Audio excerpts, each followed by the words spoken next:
Let's discuss the question, what happened? What happened to Andy Reid's Kansas City Chiefs there in Jacksonville? All right. So here's what I saw on my TV, which is not, I don't have like the biggest TV in the world. I got a regular sized television. I don't have a giant TV.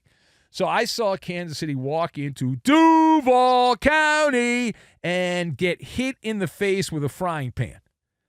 Andy Reid mentioned they won the stats. They did. They won the stats. So if you're just a low-information fan and you worship stats and you're a fantasy football dope, oh, they won the stats, everything's fine. Yeah. Remember, what is the mantra? We have a couple of mantras on this show because we've done this a long time.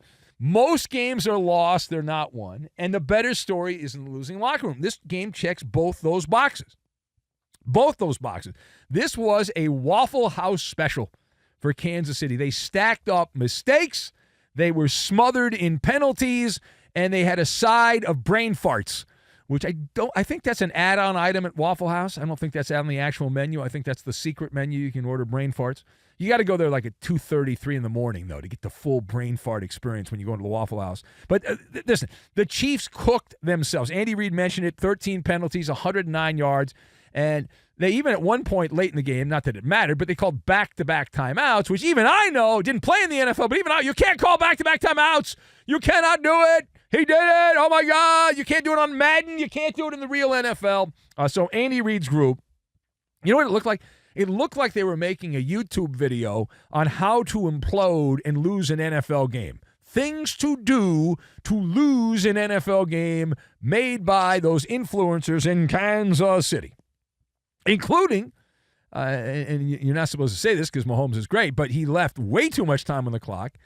They were so arrogant that the Chiefs assumed the position that, hey, we're so good defensively that we don't have to worry about limiting the time left before Jacksonville gets the ball. So the Chiefs did score the go-ahead touchdown with 1:45 to go in the game.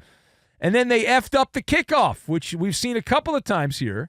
In Week 5, we saw it in where they have the Fugazi kicking rule where it's got to be in the right zone. If it's not in the right zone, if it goes out of bounds, the ball goes to the 40-yard line. So the Jags took over at their own 40-yard line. Now, they didn't need a field goal, so it's not like that, but it gave them some wiggle room, and they took advantage of it, which is all of this is totally un-Chiefs-like.